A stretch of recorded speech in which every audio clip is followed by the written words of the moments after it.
దేవా, పరలోకమందును భూమి మీదను ఉన్న ప్రతి కుటుంబము ఏ తండ్రిని బట్టి కుటుంబం అని పిలువబడుచున్నదో అట్టి మా తండ్రి, నీ నామమున మేము ఆశీర్వదించుచున్న ఈ నూతన వధూవరులు మరి దినేష్ అండ్ రెబకమ్మలను వారిపై నీ ఆశీర్వచనములు కుమ్మరించండి. వీరు నమ్మకముగా కలిసి జీవించున్నట్లు ఉభయుల మధ్య నీ సముఖమందు వీరు చేసిన నిబంధనను ప్రమాణములను తప్పక నెరవేర్చి నిలుపుకొనున్నట్లు పరిపూర్ణ ప్రేమ సమాధానముల యందు వీరు నిత్యము నిలిచియుండి నీ ఆజ్ఞలను అనుసరించి పరిశుద్ధ జీవితము జీవించుచు నీ నామమునకు మహిమ, వారి కుటుంబమునకు ఆనందము కలుగునట్లు అనుగ్రహించుమని మా ప్రభువును కుటుంబమునకు మూలకర్త అయిన యేసుక్రీస్తు ద్వారా ఈ ప్రార్థన వేడుకొనుచున్నాము తండ్రి. ఆమేన్. పరమ తండ్రి అయిన దేవుని ప్రేమ, ప్రభు అయిన యేసుక్రీస్తు వారి అత్యంత కృప, పరిశుద్ధ అన్యోన్య సహవాసం, ఆయన నిత్య సన్నిధి మీ ఇరువురకు పరిశుద్ధ వివాహములో జతపరచబడిన మీ ఇరువురికి సదాకాలం తోడై ఉండును కాక. Amen. God bless you. Hallelujah. చప్పట్లు కొట్టండమ్మా. మరి మీరు మీ స్థానాల్లో కూర్చోండి. దయచేసి దేవుని నామానికి స్తోత్రములు. రిజిస్ట్రేషన్ అన్నాను కనుక తర్వాత అయ్యగారు తర్వాత అయింది కాబట్టి జరుగుతుంది, దయచేసి గమనించాలని కోరుతున్నాను. ఒక్క 10 నిమిషాలు మనం ఎవరి గురించి ఎదురు చూసామో వారు మన మధ్య ఉన్నారు.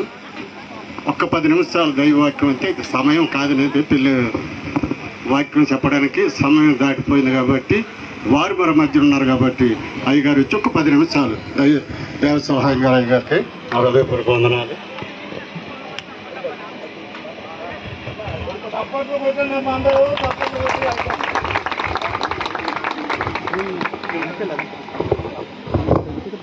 దేవుని పరిశుద్ధ నామానికి మహిమ కలుగును గాక. దేవునికి స్తోత్రం చెప్తాం. ఒకసారి వేదిక మీద ఉన్న దైవజనులకు, అలాగే సభలో లేక ఈ వివాహంలో ఆహ్వానించబడి ఇక్కడికి వచ్చి వివాహంలో పాల్గొంటున్న బంధుమిత్రులకు, శ్రేయోభిలాషులకు, సంఘ విశ్వాసులకు అందరికీ కూడా మొట్టమొదటగా యేసుక్రీస్తు ప్రభు నామంలో శుభములు తెలియచేస్తున్నాను.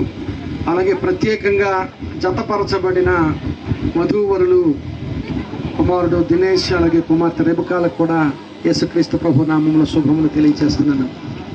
మరి మేము వైజాగ్లో లైఫ్ చర్చ్ నుంచి, లైఫ్ చర్చ్లో ఈ బిడ్డలిద్దరూ ఎదుగుతున్నారు. దినేష్ అలాగే రెబకా కూడా లైఫ్ చర్చ్లో ఎదుగుతున్నారు. మరి మా చర్చ్లో సభ్యులుగా నేనే ఆ బిడ్డలిద్దరికి బాప్తిస్మం ఇచ్చాను. ప్రభువులో ఎదుగుతున్నారు. దాన్ని బట్టి దేవునికి స్తోత్రం. వాళ్ళు మా పిల్లలుగా ఈ సమయంలో దేవుని సన్నిధిలో జతపరచబడడం ఎంతైనా ఆశీర్వాదకరం. లైఫ్ చర్చ్ నుండి కూడా చాలామంది విశ్వాసులు ఇక్కడికి వచ్చారు.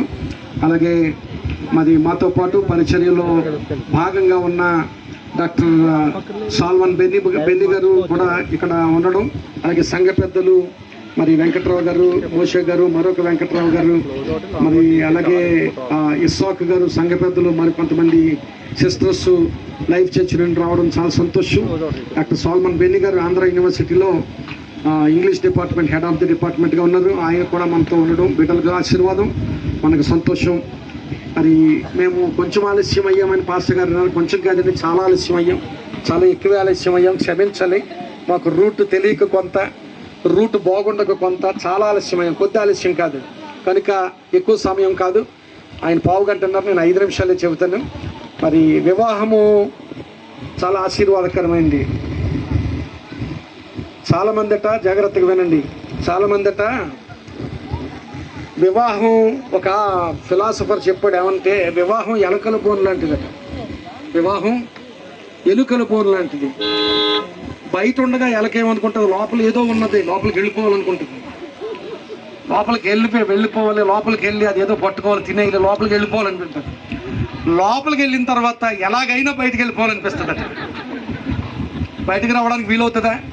ఫోన్లోకి వెళ్ళిన వెనుక బయట రావడానికి వీలవుతుందా? వీలు కాదు. ఈ సమయంలో వివాహ బంధంలో, ఇక్కడ వివాహంలో జతపరచబడిన వధూవరులు ఇద్దరు ఉన్నారు. అలాగే ఇక్కడ చాలామంది వివాహమైన వారు ఉండొచ్చు, వివాహం కోసం సిద్ధపడుతున్న యవ్వన బిడ్డలు ఉండొచ్చు.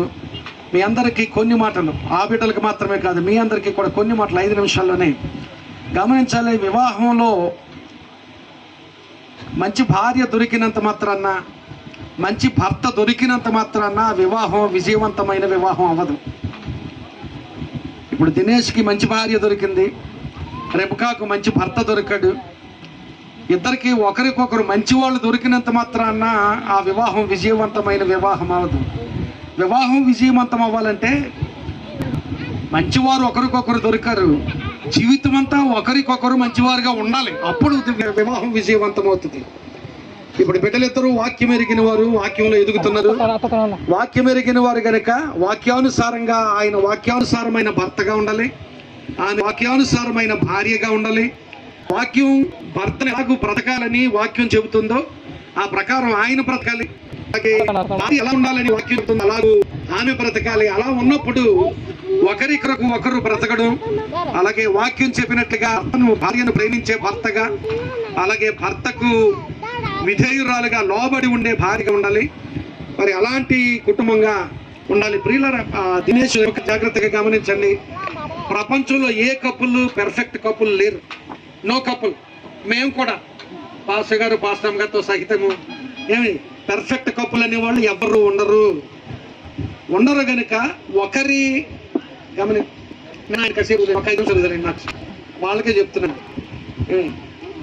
ఎవరు నేను కాదు, భార్య పర్ఫెక్ట్ కాదు, ఆయన కాదు, ఆయన భార్య కాదు, ఎవరు కాదు, అలాగే మీరు కాదు. కనుక ప్రతి వ్యక్తిలోనూ ఇంప్రెషన్స్ ఉంటాయి. అంటే కొన్ని లోపాలు ఉంటాయి, ఏవో చిన్న లోపాలు ఉంటాయి. ఆ లోపాలను అర్థం చేసుకుంటూ బ్రతకడమే క్రైస్తవ వివాహం. దేశంలో ఏదైనా లోపం ఉంటే రెబ్కా అర్థం చేసుకోవాలి, రెబ్కాలో ఏదైనా లోపం ఉంటే అర్థం చేసుకోవాలి. మరి ఒక ఆయన అన్నాడు, మ్యూట్ బటన్ ఉంటుంది కదా మనకి, అవునా? ఎప్పుడు మాట్లాడాలో ఎప్పుడు మ్యూట్ అవ్వాలో తెలియాలట భార్య భర్తలకి. మ్యూట్ బటన్ అప్పుడప్పుడు మ్యూట్ బటన్ నొక్కుతూ ఉండాలి ఇద్దరు కూడా.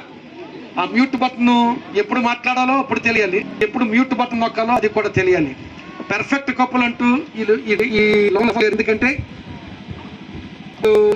ప్రపంచంలో ఎంతమంది వ్యక్తులు ఉన్నారు అన్ని పర్సనాలిటీ అంటే మూర్తి మొత్తం అంటాం.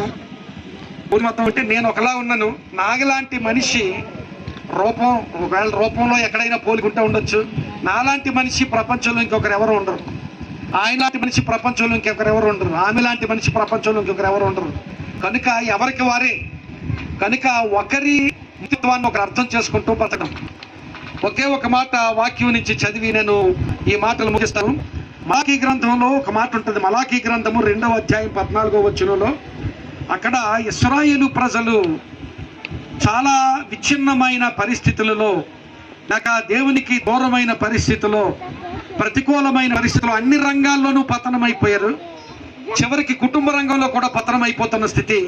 అలాంటి స్థితిలో దేవుడు ఆ ప్రవక్త ద్వారా మాట్లాడుతున్నాడు. మలాకీ గ్రంథము 2వ అధ్యాయం 14వ వచనంలో, అది ఎందుకని మీరు అడుగగా, యవ్వన కాలమందు నువ్వు పెండ్లి చేసుకొని అన్యాయముగా విసర్జించిన నీ భార్య పక్షమున యెహోవా సాక్షి ఆయను, అది నీకు తోటిదై నీవు చేసిన నిబంధనకు పాత్రురాలు కదా, నీ పెండ్లి భార్య కదా అని అక్కడ అన్నాడు. అక్కడ వివాహాలు చేసుకుంటున్నారు, భార్యలను విడిచిపెట్టేస్తున్నారు. ఆ దినాల్లో, ఆ మాటలో రాయబడిన దినాల్లో ఇంచుమించుగా 2500 సంవత్సరాల పూర్వము సంఘటనది. వివాహాలు చేసుకుంటున్నారు, భార్యలను విడిచిపెట్టేస్తున్నారు. ఆ సందర్భంలో దేవుడు మాట్లాడుతున్నాడు. వివాహము, దేవుడు చెప్పిన మాట ఏంటంటే, వివాహము అనే దాన్ని ఈ లోకం రకరకాల అర్థాలు చెప్తుంది వివాహానికి. కానీ వివాహం అనే దానికి బైబిల్ చెప్పే మాట ఏమిటంటే, వివాహము ఒక నిబంధన. కోవెనెంట్ అంటాం, నిబంధన. నిబంధన అంటే అర్థం ఏమిటంటే, ఒక రకంగా చెప్పాలంటే ఒక ఒప్పందం. ఒప్పందమేనా నిబంధన అంటే? ఒప్పందం కంటే మించినది. ఎలా మించినదంటే, ఒప్పందం అంటే ఇద్దరే ఉంటారు. ఆయన నేను ఒక ఒప్పందం చేసుకుంటే మేమిద్దరమే పార్ట్నర్స్ ఉంటాం. నా భార్య నేను ఒప్పందం చేసుకుంటే ఇద్దరే పార్ట్నర్స్ ఉంటారు. నిబంధనలో గమనించవలసింది ఏమిటంటే, వివాహం నిబంధన అంటే మీరిద్దరు మాత్రమే కాదు, మీ ఇద్దరి మధ్య దేవుడు మూడవ వ్యక్తిగా ఉంటాడు. గమనించాలి. దినేష్ మధ్య, రెబకా మధ్య దేవుడు ఉన్నాడు. అందుకనే మీరు అన్యాయముగా విడిచిపెడుతున్న మీ భార్య పక్షముగా యెహోవా సాక్షి ఆయనని దేవుని వాక్యం మాట్లాడుతుంది. ఈ వివాహానికి ఇప్పుడు పాస్టర్ గారు ఎవరినో ఇద్దరిని పిలిచారు. ఒక ప్రక్క మరి పెండ్లి కుమార్తె పెండ్లి కూతురు తరపు ఒకరిని, పెండ్లి కొడుకు తరపు ఒకరిని వచ్చి సాక్షి సంతకాలు పెట్టమని పిలిచారు. వాళ్ళు వచ్చి సంతకాలు పెడతారు. ఇప్పుడు వాళ్లే కాదు, మనందరం సాక్ష్యమే. ఈ వివాహం కదా, ఈ పెళ్లి జరిగిందంటే మనందరం సాక్ష్యమే కదా. మనందరము సాక్ష్యమే. పాస్టర్ గారు సాక్ష్యం, నేను సాక్ష్యం, ఇక్కడ దైవజనుల సాక్ష్యం, అక్కడ మరి సార్ సాక్ష్యం, ఇక్కడ మనందరం సాక్ష్యమే. కానీ మనందరి సాక్ష్యాల కంటే మించి దేవుడు ఈ వివాహానికి సాక్ష్యంగా ఉన్నాడు. దేవునికి స్తోత్రం చెప్తాం. హల్లెలూయా. దేవుడే సాక్షిగా ఈ వివాహం జరుగుతుంది. అక్కడ నేను చదివిన వాక్య భాగంలో అదే ఉంది. వివాహమునకు దేవుడు సాక్షి. ఈ వివాహానికి వ్యతిరేకంగా ఎవరు ఏ పని చేయకూడదు. ఈ వివాహానికి వ్యతిరేకంగా దినేష్ వ్యతిరేకంగా ఏ పని చేయకూడదు, రెబకా ఏ పని చేయకూడదు, ఆ రెండు కుటుంబాలు ఏ పని చేయకూడదు. దినేష్ తల్లిదండ్రులు కానీ, అలాగే రెబకా తల్లిదండ్రులు కానీ, ఆ కుటుంబస్తులు కానీ ఎవరు కూడా ఈ వివాహానికి వ్యతిరేకంగా ఏ కార్యము చేయకూడదు. ఒకవేళ చేస్తే అది ఆ బిడ్డలకిద్దరికి వ్యతిరేకంగా కార్యం చేయడం కాదు, దేవునికి వ్యతిరేకంగా కార్యం చేస్తున్నారని గమనించి దేవుడు సాక్షిగా ఉండి చెప్తున్న వివాహం ఈ వివాహము. దేవుని సన్నిధిలో పాస్టర్ గారు చాలా చక్కగా వివాహాన్ని జరిగించారు. దేవుని సన్నిధిలో చక్కగా దేవుడు సాక్షిగా జరుగుతున్న వివాహం ఇది. కనుక నిబంధనలో అన్నిటికంటే మించి ఏమిటంటే నిబంధనలో కమిట్మెంట్ ఉంటుంది, నిబద్ధత ఉంటుంది. ఎవరైతే నిబంధనలో ప్రవేశించారో ఆ నిబంధనలో ప్రవేశించిన వారు ఆ నిబంధన పట్ల నిబద్ధత, కమిట్మెంట్ అంటే వాళ్ళకి అర్థమవుతుంది. కమిట్మెంట్ ఉంటుంది ఒకరి పట్ల ఒకరు. ఆ కమిట్మెంట్ ఎలాంటి కమిట్మెంట్ అంటే అసలు నిబంధనలో రక్త ప్రోక్షణ జరిగేది. ఇప్పటికీ కూడా ఆఫ్రికా ఖండాల్లో ఇలాంటి ప్రాంతాల్లో, మరి ఆఫ్రికా ఖండాల్లో ఆ గిరిజనుల మధ్య ఇప్పటికీ కూడా ఒక తెగ మరొక తెగ, రెండు తెగలు ఒక ఒప్పందం కుదుర్చుకోవాలంటే, ఒక అగ్రిమెంట్ ఏర్పరచుకోవాలంటే ఆ తెగ నాయకుడు, ఈ తెగ నాయకుడు, ఆ తెగ ప్రజలందరూ అక్కడ ఉంటారు. ఆ తెగ నాయకుడు, ఈ తెగ నాయకుడు ఒక కొండ మీద ఎత్తైన ప్రదేశంలో అక్కడ వాళ్ళు రెండు చేతులు, ఆ తెగ నాయకుడు ఒక తెగ నాయకుడు తన చేతులు కోసుకుంటాడు, ఇంకొక తెగ నాయకుడు తన చేతిని కోసుకుంటాడు. ఈ రెండు చేతులు ఆ రక్తాలు కిందకు కారుతుండగా ఆ రెండు చేతులు కలుపుతారు, రెండు రక్తాలు కలుస్తాయి. ఆ తెగ నాయకుడు రక్తం, ఈ తెగ నాయకుడు రక్తం, రెండు రక్తాలు కలుస్తాయి. ఆ రెండు రక్తాలు కలిస్తే క్రింద రెండో రక్తాన్ని సేకరిస్తారు.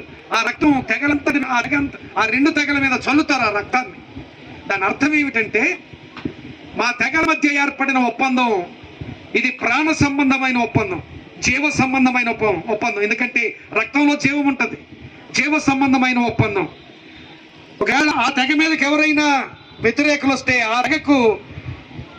తెగ పక్షంగా మేము కూడా ప్రాణాలు పోరాడతాం.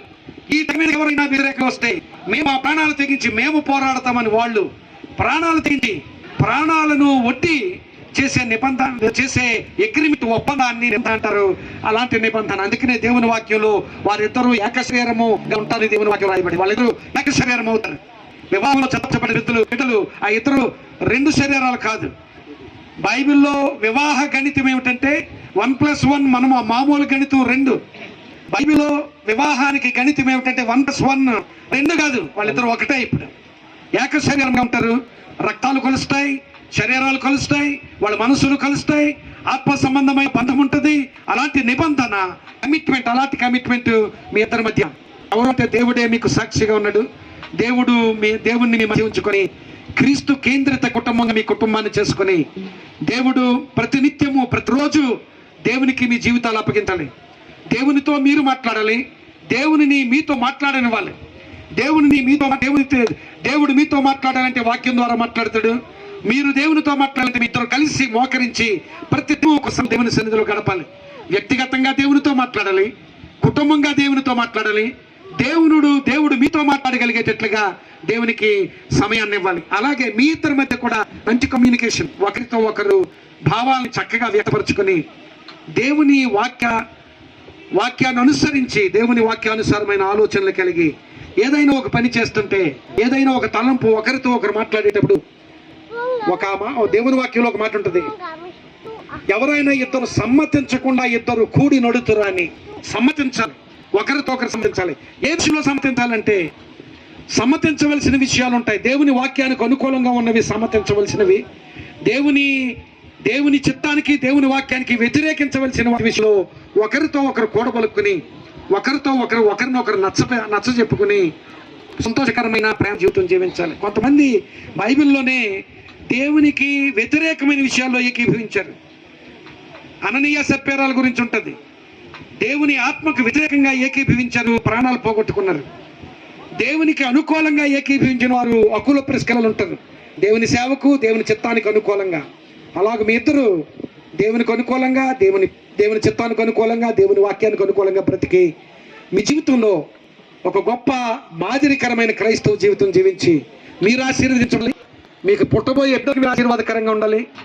ఆయన కుటుంబానికి నీ కుటుంబానికి కూడా, మీ ఇద్దరు కుటుంబాలకు మీరు ఆశీర్వాదకరంగా ఉండాలి. క్రైస్తవ సంఘం వెలుపల సమాజానికి కూడా ఆశీర్వాదకరంగా ఉండాలి.